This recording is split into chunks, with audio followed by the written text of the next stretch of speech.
Dan ijazahnya asli loh ya, asli.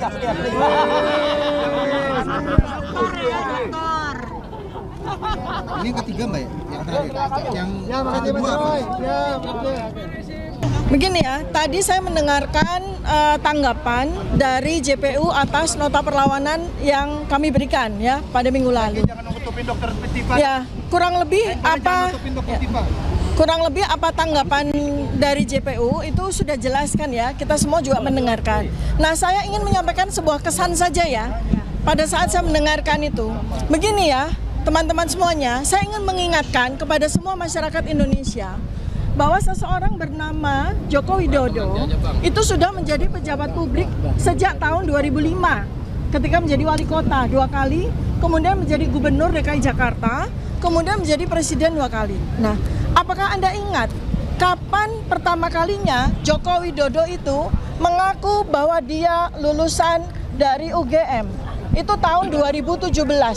Jadi pada waktu beliau itu menjadi wali kota, tidak pernah ada satu kata pun yang menyatakan beliau adalah lulusan UGM ya. Dan kemudian tidak ada cerita ada pernah reuni, tidak pernah ada cerita membawa teman-temannya ke Balai Kota Loji Gandrung Solo ya, termasuk juga ketika beliau menjadi gubernur 2 tahun. Tidak pernah ada cerita beliau bikin reuni dan sebagainya. Baru pertama kali kita tahu dari acara reuni tahun 2017 UGM itu ketika seorang bernama Bambang Tri yang membuka kunci kotak Pandora itu dihukum 5,5 tahun di tahun 2016. Nah, sejak itu peristiwa ini bergulir. Nah, jadi ya saya ingin sampaikan ya bahwa yang bersangkutan itu ya di luar dari perkara yang kemudian dia laporkan, beliau tidak pernah ya, sungguh pun sudah menjadi pejabat publik selama 10 tahun, tidak pernah mengakui lulusan UGM, tidak pernah datang ke UGM, dan tidak pernah diundang oleh UGM. Itu adalah sebuah ketidaklaziman pada kampus kami UGM.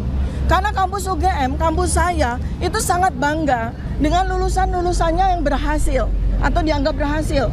Apalagi ini pejabat publik, apalagi ini adalah wali kota, gubernur, apalagi bahkan presiden. Tapi UGM sama sekali tidak pernah mengundang secara formal, secara resmi.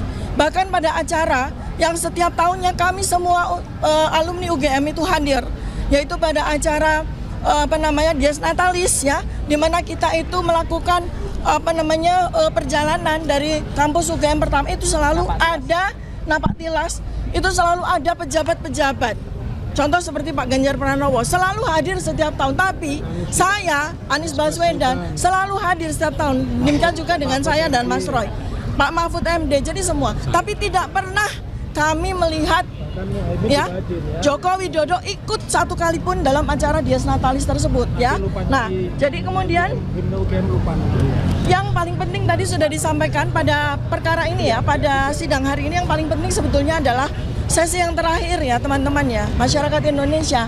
Anda semua bisa melihat betapa enggannya, betapa tidak maunya jaksa penuntut umum menyerahkan berita acara BAP dari ahli ya, sebanyak 26 orang ahli yang dihadirkan oleh Polda Metro Jaya.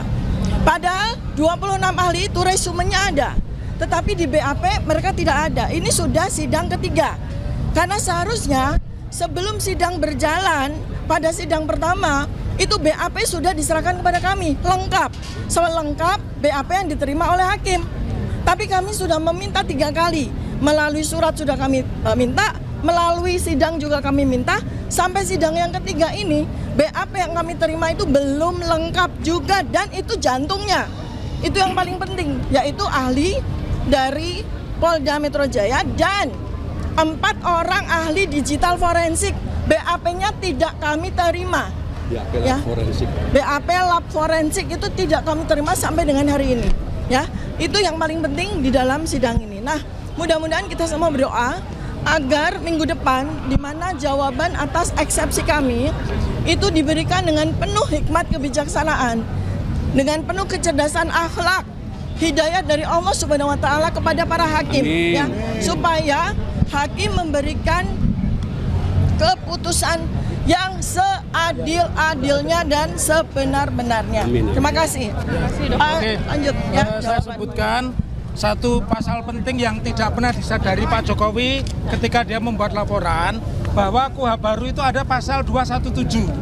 Ayat 1 mengatakan setiap pelapor atau saksi itu wajib hadir kecuali hakim mengizinkan ia keluar. Kemudian di pasal 2, apabila penasihat hukum atau jaksa menghendaki saksi hadir, maka saksi tidak boleh meninggalkan ruang sidang. Mau Anda lihat Presiden ke-7 duduk terus di ruang sidang? Itu perintah undang-undang, tidak bisa dibuat SK kerjasama Mahkamah Agung dengan Jaksa Agung atau Mahkamah Agung dengan polisi, nggak bisa. Yang kedua, jaksa tadi sudah melakukan satu jawaban perlawanan yang sangat fatalis, menyebut-nyebut merkap. Setelah berlakunya KUHP baru, Undang-Undang Nomor 20 Tahun 2025 dan Undang-Undang Nomor 1 2023 apa tentang KUHP dan KUHP, jelas disebutkan di peraturan jaksa. Oh, RJ itu boleh dong, coba sebutkan. Pasal 79 itu hanya berbicara restoratif justice, tidak ada bicara split sink, itu nggak ada, ya. Kemudian yang kedua yang saya ingin katakan bahwa jaksa itu tidak konsisten. Karena juga sudah ada surat edaran Mahkamah Agung nomor 1 tahun 2026 bahwa restoratif justice itu hanya dikenal di depan ketua pengadilan setempat. Jadi saya katakan nih pada RHS, saya malas menyebut namanya. Kalau dia menyebut hantu atau kalau saya menyebut males. RHS, DHL, dan ES itu tidak berlaku. Ada orang memperadilankan polisi, mereka masuk penjara. Iya, karena itu sudah diatur jelas di SEMA nomor 1 tahun 2026. Dan kebetulan di antara PH ini 3 adalah dosen-dosen pidana di perguruan tinggi, ya. Beliau di UII, kami di Unisula. Iya, ini di Widya Matara, ya. UGM, sorry di UGM, pidana UGM. Jadi nggak sembarangan, nggak perlu ditanya ijazahnya, ya. Oke, begitu ya. Jadi, oke. Kepastian tadi perkataannya bahwa Jokowi tidak sebagai pelapor tapi sebagai saksi. Konfirmasi sekali lagi. Saya juga mengatakan sebelum menjawab Anda, saya yakin optimis putusan selah mengabulkan eksepsi kami. Karena kalau tidak, konsekuensinya Pak Jokowi Widodo Presiden ke-7 duduk terus di ruang sidang. Anda bisa bayangkan 27 penanya itu nggak ada dibatasi pertanyaannya. Senang banget. Iya. Kenapa? Terus pertanyaan apa tadi? Tadi tentang dari Dan kalau tadi kata-kata bersayap loh, seandainya sidang berlanjut loh.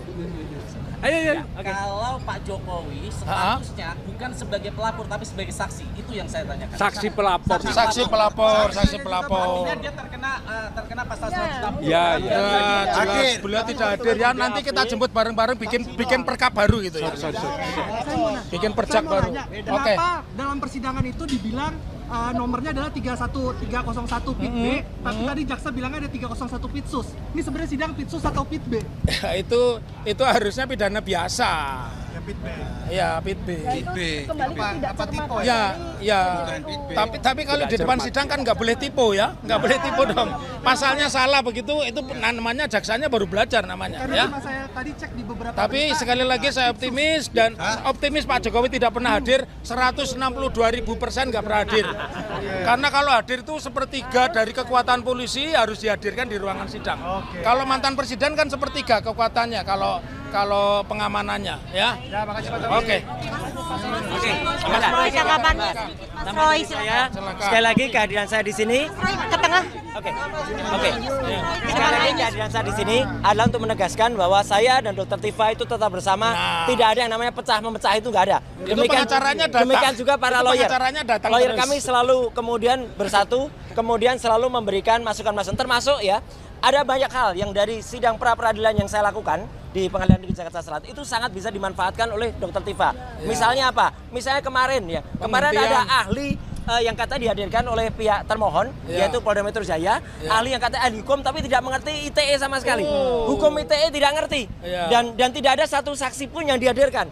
Jangankan ahli, tidak ada satu saksi. Dan kemudian ini terkait juga dengan ahli yang dulu, yang Aristo Pangaribuan, yang dia juga malah mengatakan berkas ketika penangkapan, penahanan, dan penggeledahan itu cacat formil. Ya, jadi sekali lagi, terus lakukan apa yang harus dilakukan oleh tim kalau bahasanya one for all. One for all, all for one. Yes. Dan kalaupun insya Allah Dr. Tifa dan pengamat melakukan dan kemudian eksepsi dan eksepsi ini dimenangkan oleh beliau-beliau itu namanya bukan kami melarikan diri, tapi memang kami itu menandakan Jokowi tetap berjadi dengan ijazah palsunya. Jangan percaya pada radio rusak. Ya, ini radionya nggak rusak ini.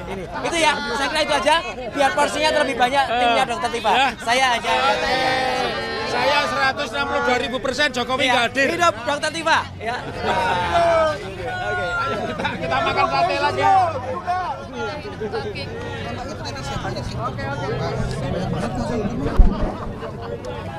Satu dua tiga lah ya. Pak Roy berani tiba ya berdua. Dampingan dari foto dulu, Semuanya tangan. Satu, dua, tiga. Semangat. Kalau tangannya boleh 1, 2. Tangannya diangkat. Kanan Pak Roy. Oke, siap ya. Ya, makasih. Oke, kanan bawah udah. Ya. Jadi saya asli loh ya, asli.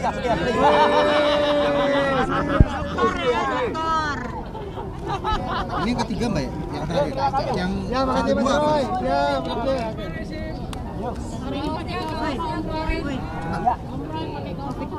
Itu yang terakhir kan topik. Kaosnya tetap, Pertama kedua. karena kemarin banyak yang tanya, Mas kalau latar belakangnya kaosnya hitam, ya jadi hari ini kaosnya latar belakangnya putih, tapi gambarnya tetap untuk para termul itu. Asu kabe. Bacanya apa Pak Roy? Artinya apa? Bacanya apa bacanya? Baca sendiri. Aku dari sini nggak kelihatan tulisannya. Bahasanya nggak tulisan, nggak kelihatan. Asu kabeh. Tapi Pak Ganjar juga pakai kaos Artinya begini. SSU apa ya? Asu. American Society apa itu ya?